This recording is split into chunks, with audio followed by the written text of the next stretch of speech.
What's going on? I need to file a missing person. Okay, for? My daughter. We can't find her. We got a call yesterday saying she was shot in the head, thrown in the trunk of a car, and they took off. You see something bad?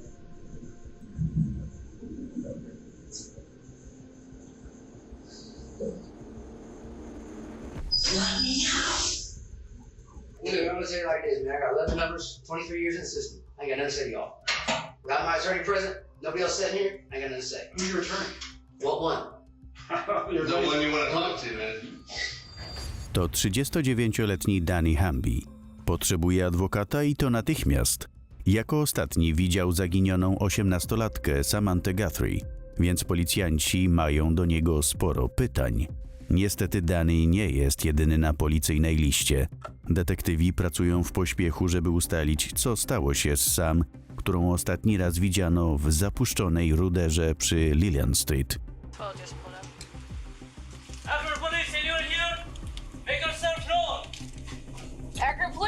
Samantha Ann Mary Guthrie żyła aktywnie.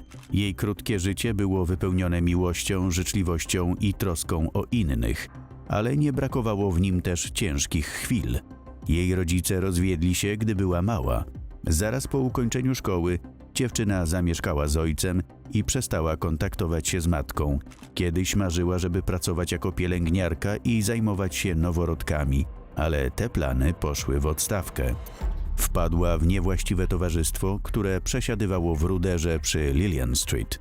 5 listopada 2018 roku Johnny Jackson otrzymała poruszający telefon od swojej siostrzenicy i zadzwoniła na numer 911 w Akron, by zgłosić zaginięcie córki.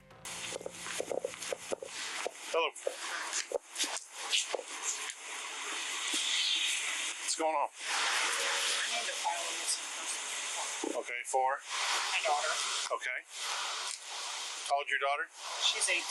She's an adult. Considered, yeah. What, does she have any type of mental illness or? Okay, so what makes her missing? We can't find her. We got a call yesterday saying she was shot in the head, thrown in the trunk of a car, and they took off. You got this call yesterday? Yeah. You called the police? The police were called yesterday. They went over to the house that it supposedly happened at. They checked. They said they didn't see anything. Right. Okay. And where was this supposed to be at? On Lillian. Lillian. The problem is that she's an adult. It's completely different than being a juvenile. What's the address again? 375 Lillian. All right, let me go make a phone call. All right, and let me see what I can do. Okay, I'll do an MP report for you. Okay, but I don't know if it's going to make the database or not. That's not up to me. It's up to detectives. And without any mental issues that somebody can take advantage of her type thing, they normally don't enter them. But that's not up to me. Does Okay. it matter that she was in the psych ward last year for 3 days? Attempted suicide? Stop. That's not up to me. That's up to the court. I haven't seen her since August. Talked to her last middle of September, but he just talked to her last night, Saturday night. My ex-husband. Your ex-husband talked to her Saturday night. Yeah. Okay. So, I think, to be honest with you, I think somebody's playing a prank on you. Somebody, whether they're upset at you or what, I don't know. But somebody might be playing a prank on you. 99% of them are pranks because I've gone to a number of these calls. I can't find her. Because I had a over on Lansing, I had somebody call the parents and say their son, and they even mentioned him by name, was shot and killed the day before. So then they called and talked to their son, and their son didn't answer. They freaked out, and the son was asleep. And they had called us, and actually the son was fine. So, like 99% of the ones I go on, they're just people picking on you. That would be fantastic. You want the name of the person she was last with? The supposed person that shot her? Okay, sure. Dannym Hambym. Who? Danny Hambym? Policjant mówi matce, że zgłoszenie na temat Samanthy może być żartem. To nieprofesjonalne zachowanie. Funkcjonariusz chciał pewnie pocieszyć matkę dziewczyny, ale w ten sposób dał jej tylko pustą nadzieję. Na szczęście nie tylko matka Samanthy się martwiła. Ojciec dziewczyny, John, też zgłosił sprawę na policję. 3 listopada około 2 w nocy Sam napisała do niego na Messengerze. Prosiła, żeby zamówił jej Ubera do domu na Lillian Street, gdzie często bywała ze znajomymi. A potem przez następne 2 dni John nie miał od córki żadnych wieści. Za to usłyszał od Hayley, swojej siostrzenicy, tej samej, która skontaktowała się z matką Sam, że dziewczyna została postrzelona i wrzucona do bagażnika. Hayley dowiedziała się tego od ludzi, którzy byli w domu na Lillian Street, gdzie Sam zniknęła. Dlatego jej opowieść jest dość wiarygodna.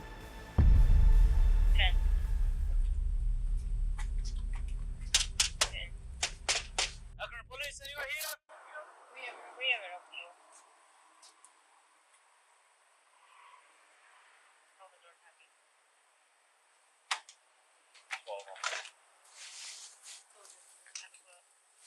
Akron, police, anyone here?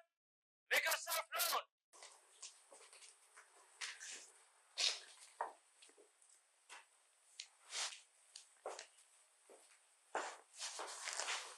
Akron, police, anyone here? Make yourself known.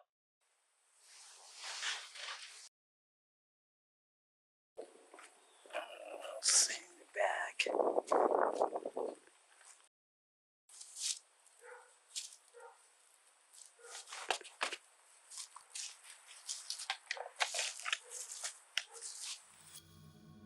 Dom na Lillian Street od lat stał pusty. Ludzie przychodzili tam, żeby imprezować, brać narkotyki albo po prostu się przespać.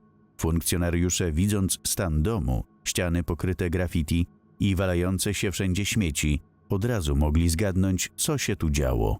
Jednak najbardziej zaniepokoiło ich to, co zauważyli od razu po wejściu do budynku. Ślad po kuli w ścianie przy schodach. Dzięki temu policja bez problemu zdobyła nakaz przeszukania domu. Znaleźli podartą wykładzinę z plamami krwi, zakrwawione ubrania i ślady w ogrodzie, jakby ktoś próbował coś spalić. Było jasne, że Samanthę spotkało coś złego i że dziewczyna prawdopodobnie nie żyje. Policja szybko znalazła marszala. To najprawdopodobniej on opowiedział Hayley, co się stało tamtej nocy, gdy Sam zniknęła. Alright, so we're here to talk about something that happened over on Lillian Street back in November 4th. Alright, why don't you tell me about what happened that night? Well, Sam had been trying to get a ride over to the house for a few hours. I didn't feel like driving anymore to go pick her up, so I didn't pick her up that night. And a few hours later, she showed up from an Uber, I'm guessing, that her dad had. All right, now when you say the house, what's the address? 75 Lillian. Okay. I'm guessing, from what I've been told, her dad paid for an Uber for her to get over there. Okay. And about half hour after I got back to the house, and half hour, 45 minutes or so, Danny showed up and knocked on the back door. I answered the door. Now, how do you know Danny? Just in passing. Do you know him from the house? Yeah. And you know what his last name is? Hamby. Okay, was he by himself? No, he was with Toni. Okay. Is what I was told her name was. And that one black guy that I've never seen before, I'd never even called his name. So they came up to the back door? Yeah. All right, and they knocked on the door? Yeah. And who let him in? I did. Okay, so you let him in, and then what happened? Was he just hanging out, or was... He was kind of standing like right by the doorway as you come from the kitchen into the living room. Okay. Okay, and who else was in the living room with you and Will? Me, Nakota, Yoshi was in and out, and In and out of the house or in and out of the room? in and out of the house, in and out of the room. That's normal for Yoshi. Right. And Mama. Okay. I don't know her real name. Okay. Do you know Yoshi's real name? I do believe it's Dylan something. Okay. All right, so Sam and all them were upstairs. Yes. So what happens next? I I didn't hear any yelling or anything, but music was playing. Mm-hmm. And Sam came downstairs looking kind of distraught. And she looked at me. I'm like, then go out the back door. Go out the back door. If you know, she kind of looked like she was panicking. So I'm like, leave. Right. But she went to the basement, and 2 or 3 minutes later, Danny and Toni came downstairs and went down to looking around the house for her. Went down to the basement. I heard a commotion. Now, did they say they were looking for her? No, but you could tell they were searching. They were searching. Okay. And I heard a little bit of a commotion, and then Sam came upstairs first, and she had like a little bit of a bloody nose. Okay. Or a busted lip. I couldn't tell specifically, but it was a little bit of nose. It was a little bit of blood in the nose face, in the nose mouth area. Okay. And she went back upstairs to Jody's room. Danny and Toni followed, and I don't know. Like followed her or chased her? No, followed. They Okay. just kind of, followed. And 5, maybe 10 minutes later, Sam came running down the stairs. Danny was right behind her, and by the time she got to the 4th or 5th stair down from the living room floor, he shot her in the back of the head. Policjanci szybko usłyszeli od marszala dość poukładaną wersję wydarzeń z tamtej nocy. Ale czy mogli mu wierzyć? Marszal twierdził, że w zaginięcie Samanthy byli zamieszani 39-letni Danny Hamby i jego dziewczyna, Toni. I że prawdopodobnie jeszcze jakieś inne osoby pomagały im w zacieraniu śladów. And then Hamby looks at me and Yoshi and says, well, put her in the trunk. I looked at him and said, fuck no, that's my friend. You're nuts. Not happening. And he kind of pulled his gun out and kind of waved it at me. I'm like, if you're going to pull it, fucking do it. I'm not the type of person that does anything I don't want to do. Mm-hmm.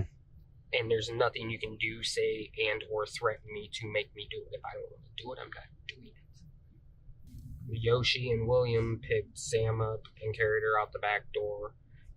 I don't know if they put her in a trunk, in a car, in an SUV. I did not see the vehicle. Teraz policja miała 2 nowe nazwiska osób, które mogły mieć związek ze sprawą. Yoshi, czyli Dylan Brown, oraz William Alexander. Policja z Akron musiała porozmawiać z osobami zamieszanymi w sprawę. Na szczęście nie musieli długo czekać. Krótko po rozmowie z marszalem, pewien mężczyzna zadzwonił z informacją, że Danny i Toni są u niego w mieszkaniu i że przed chwilą grozili mu bronią. Policjanci pojechali pod wskazany adres. To była doskonała okazja, żeby zatrzymać podejrzanych. Step out of the car! Step out of the car! Ma'am, move over here. Step out of the car. Stay right there. Stay right there.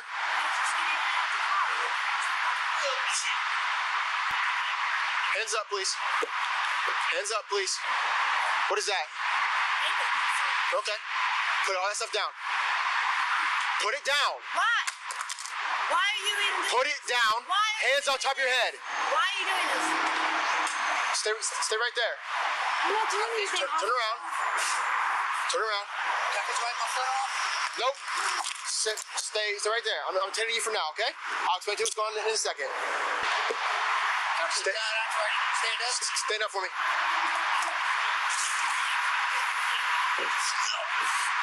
What are you doing with your foot, man? I got Blisters? blisters and fucking, it's called jungle rock. There's another one right here. Where at? Don't reach. The, what do they call it? What's your name, man? Let's see. Danny. Danny. All right. Put your hands on your back, okay? You help me? Ain't no guns in the car, right? It's my buddy's car. Couldn't tell you what's in there. Is there any guns? No? Policjanci posadzili Toni i Daniego w osobnych samochodach, aby im uniemożliwić wspólne ustalenie fałszywej wersji wydarzeń. Według marszala to nie Toni strzelała do Samanthy. Być może dzięki temu będzie bardziej chętna do współpracy.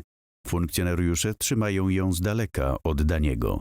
Chcą, by poczuła się bezpiecznie i szczerze opowiedziała o tym, co się wydarzyło. Policjanci zastosowali też sprytną taktykę. Zamiast prowadzić rozmowę w ciasnym, nieprzyjemnym pokoju przesłuchań, Rozmawiają z Toni w wygodnej sali konferencyjnej. Mają nadzieję, że kobieta się rozluźni i że to ją zachęci do wyznania prawdy. We have strong reason to believe he's involved in her disappearance. He couldn't do that. So, He couldn't do that. why couldn't he do it? Because he's not that type of person. Okay. But like I said, we have a lot of information pointing to his involvement in this girl's disappearance. So what I want from you to know if you've ever seen this girl before, and think hard before you answer, because we want to know if you've seen her. Okay, and you've never seen her before, that's true. No. I never have. You've never seen this girl before? No. So here's the thing.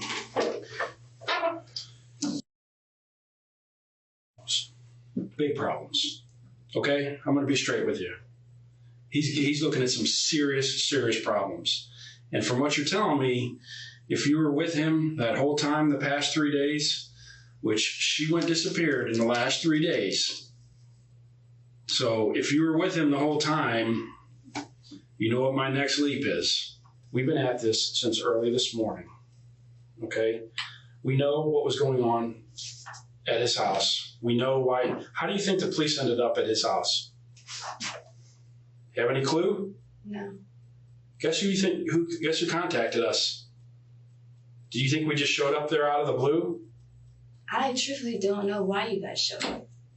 Well, we showed up there for a reason. We did. The uniform officers didn't show up there. Not by accident. So wait. So you think? Yes, we do. Absolutely. But And that's ridiculous because he. It's not ridiculous. Are you really ready to do that for him? What are you talking Are about? you really ready to take that step? What are you talking about? Ready to do it? That's the truth. Okay, we're gonna go. We'll try this again. We didn't show up at that house on time. You aren't here on accident. The police weren't out doing random patrol, and he knows it.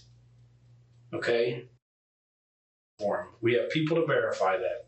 We haven't been sitting here all day on a Monday, just out of the blue. Happened to stop on Talmadge Avenue when you.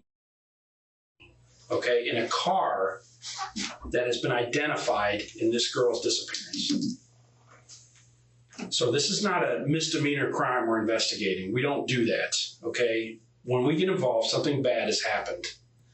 So I don't want you to get in any trouble with something that you were just along for the ride. But if you're going to sit here and tell us with you the whole time, you think you're helping him, but you're not. you're hurting yourself. Może to was zdziwi, ale Toni nie pęka. Trzyma się swojej wersji. Twierdzi, że razem z Dannym byli wtedy gdzie indziej i że w ogóle nie było ich na Lillian Street, gdzie zamordowano Samanthę. Policja próbuje ją namówić do zeznań. Mówią, że mogą jej pomóc, jeśli się okaże, że była tylko obserwatorką, ale Toni nie zmienia zdania. Trzyma się swojej historii. Let me tell you about the house where it happened at. We've talked to people that's been at the house that knows. Who's these people? They were all at this house where this girl disappeared from. In fact, something bad happened to her at the house. You know why we know that? Because the guys, we've already talked to him all day. We spent all day talking to him. And he gave us detailed accounts of what happened at that house. Talking to you is because you have to think hard about how you want to handle this. Because if you're going to sit here and vouch for him, that can get you caught, that can get you in trouble. Kilka kroków dalej funkcjonariusze trzymali Danniego w mniej komfortowym pokoju przesłuchań. Oh, out there. All right, well, relax here there and come and talk to you, okay?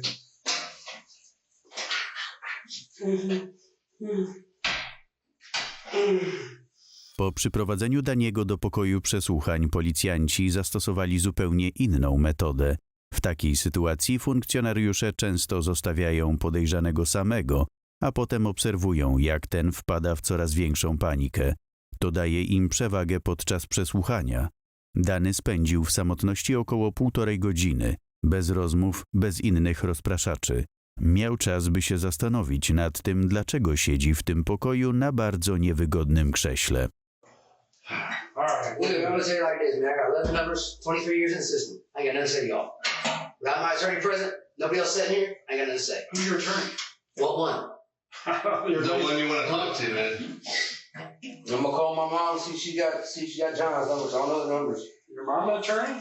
No, my sister was. John Sand? No, hell no. Hey, tell us how I'd rather take Frank Piccatelli. Wow. He's still incarcerated. That's a statement. You in the same time Frank was? No. Danny i Toni nie chcieli mówić, ale policja i tak miała wiele tropów. Dostali nakaz przeszukania samochodu, którym jeździli Danny i Toni. W bagażniku znaleziono dużo śladów krwi. Nie mogli jednak potwierdzić pochodzenia krwi, bo wciąż nie mieli ciała sam. Tymczasem trzeba było przesłuchać kolejne osoby, Dylana Browna i Williama Alexandra. Funkcjonariusze liczyli, że ci dwaj będą bardziej rozmowni niż Danny i Toni. Od samego początku Dylan się plątał i nie był w stanie przedstawić jasnej i logicznej wersji wydarzeń. So, are you familiar with the house on Lillian? Yes. When was the last time you were at the house? 2, 3, or 4 days ago. Who was over there when you were over there? Just me,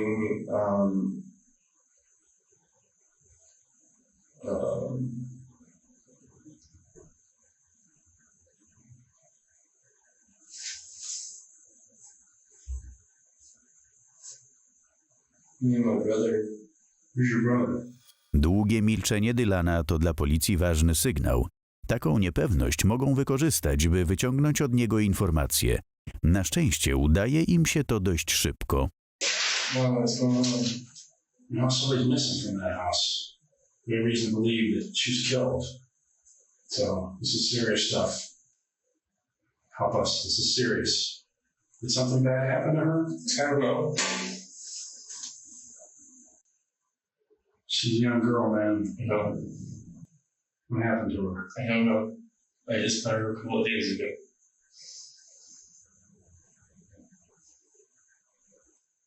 Help us. Help us. You see something bad?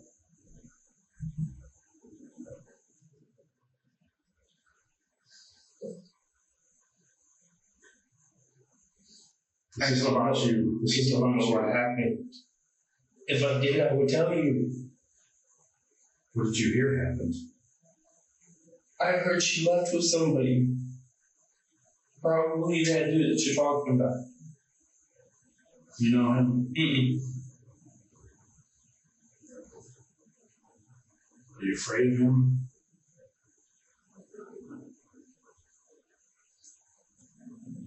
What did you hear? I heard he left with someone, and then the next day we were about leaving, and then in his car got out, asked for where she was because that's his little sister, and he said that he was going to shoot all of us. Is that at the house on Lillian? We were walking away from that house. Policjanci wiedzą, że Dylan był bardzo zainteresowany Samanthą. Być może mężczyzna mocno przeżywa śmierć dziewczyny, więc funkcjonariusze celowo okazują mu współczucie. Chcą go w ten sposób zmiękczyć i zwiększyć szanse na to, że Dylan się otworzy i zacznie mówić. Can you not put my name in the discovery? No, I mean,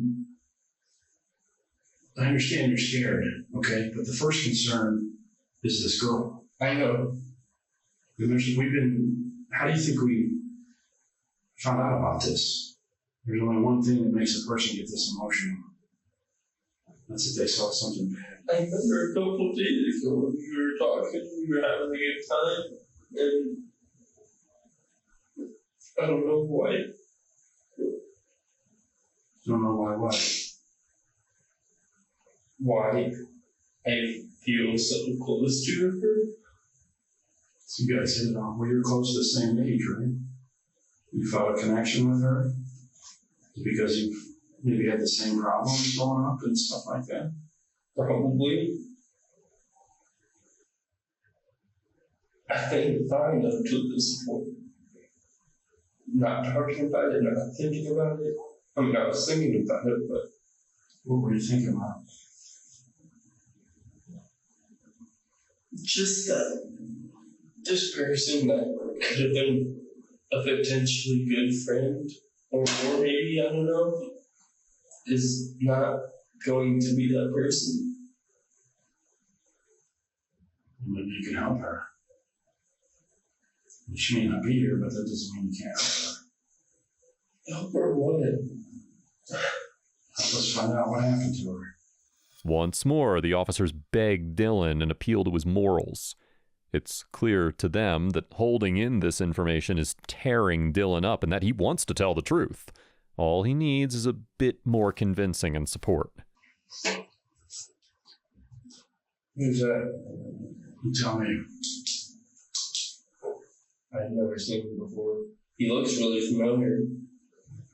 Is that him? You tell me. I don't know.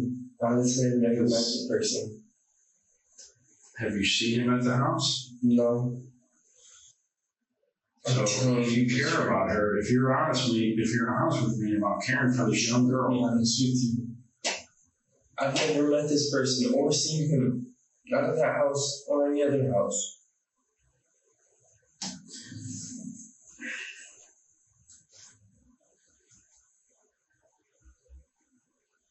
Are you afraid of him? No.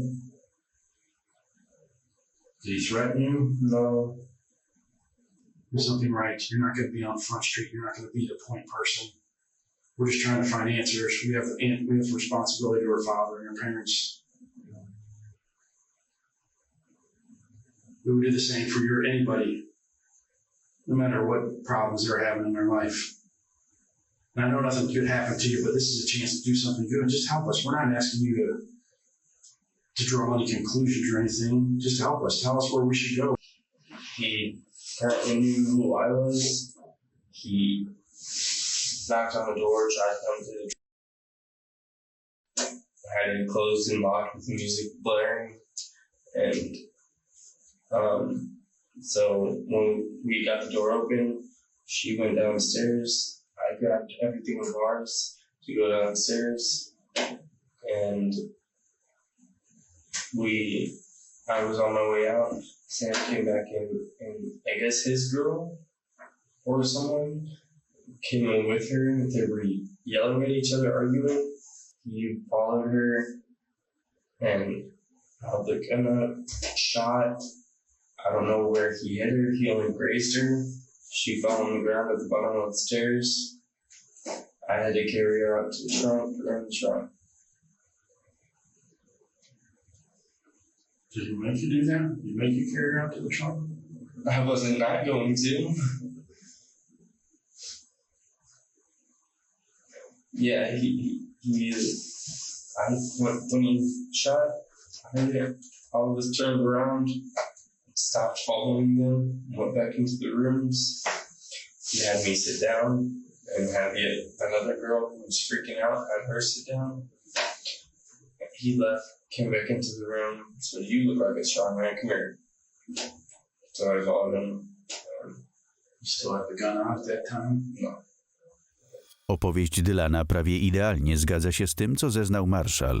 W końcu policja czuje, że zna prawdziwe odpowiedzi na swoje pytania. Pozostaje jednak jeszcze jedna ważna sprawa. Gdzie jest ciało Samanthy? Do you know where he took her to? No, he just said that he had a spot. Was he by himself? He had that girl with him and his lieutenant. Who's his lieutenant? I don't know. Is he a white guy? Is a white, black dude? Nickname or anything like him? This man is the one that fired the shot. I don't know if she wasn't killed when I carried her out. She was still alive when you carried her out? She was moaning, yeah. So he came back in the room and says, "You look like you're..." Yeah. What were his exact words? He said, "You look strong, man." Did you have the gun out at this point? No. What else did he say? To burn my clothes. No, which I already knew to. Wait, so he comes into the room. I mean, did you know what he wanted you to do, or? Absolutely. So what did you do? clean the living room like it was any other house that I had to clean. Dylan przyznał, że pomagał w usuwaniu krwi. To dla policji sygnał, że chce być szczery, nawet jeśli oznacza to przyznanie się do współudziału w przestępstwie. Niektórzy ludzie po prostu nie potrafią ukrywać prawdy i takie osoby pomagają policji i rodzinom ofiar. Dzięki zeznaniom Dylana policja dokładnie wie, jaką rolę każdy odegrał w śmierci Samanthy Guthrie. Ale do przesłuchania została im jeszcze jedna osoba – William Alexander. Dylan nazywał go porucznikiem, a marszał strażnikiem. William miał podobno kierować sprzątaniem i pozbyciem się ciała dziewczyny. Potwierdził, że Samantha została postrzelona przez Danny'ego, ale przedstawił inną wersję swojego udziału w tej sprawie.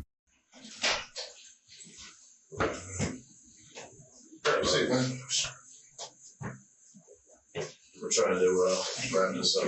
You can understand our concerns, obviously, mostly for the family.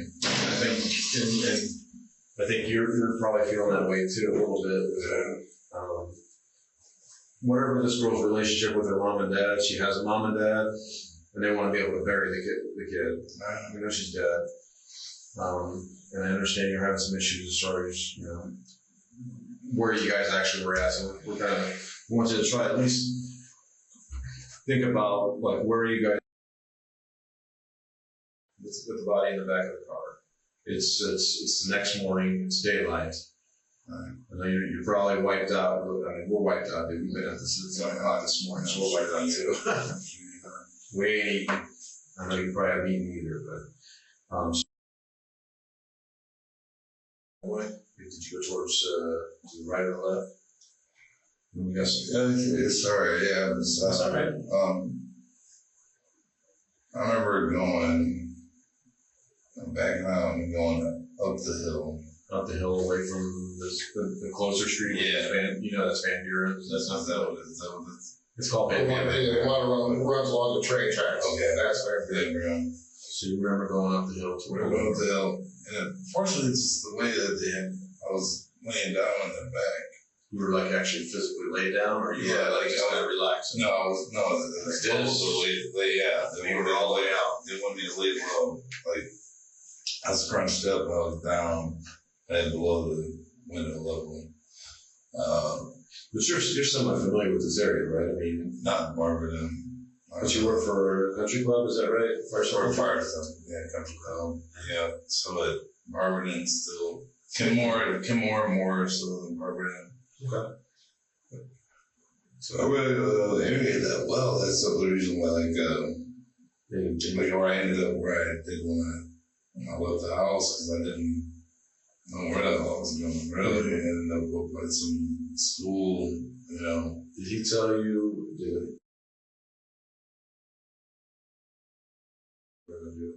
No, I thought they were going to kill me. I thought they were going to kill me too. I thought they wanted me to lay down in the bag and they wanted me to see where we're going, and I really thought that was it for me, really. I thought they were going to take me somewhere. Did they threaten you with a gun to get in the car?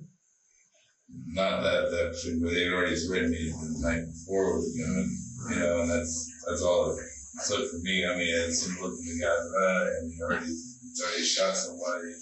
Mm-hmm. There wasn't much more, Aleksander próbuje pokazać się jako ofiara zastraszona przez Danny'ego i Toni. Chce, by wyglądało, że nie miał wyboru i był zmuszony do udziału w morderstwie, ale policja ma dość dowodów, by udowodnić, że działał świadomie i z własnej woli. 3 tygodnie po zniknięciu Samanthy Guthrie jej ciało zostało znalezione przy leśnej drodze, około 15 km od domu przy Lillian Street. Nikt z podejrzanych nie wskazał, gdzie są ukryte zwłoki. Znalazł je przypadkowy przechodzień. Dannym Hambym dostał dożywocie. Jego dziewczyna Toni została skazana na 16 lat więzienia. Aleksander otrzymał karę 12 lat więzienia, a Dylan Brown 5 lat w zawieszeniu. Jednak w 2020 roku Dylan został powiązany z podwójnym morderstwem i teraz odsiaduje karę dożywocia. Jeśli uważasz, że ten przypadek był przerażający, koniecznie zobacz mój film o nastolatku, który dźgnął nożem swoją matkę, a zdjęcia zbrodni wysłał swoim znajomym.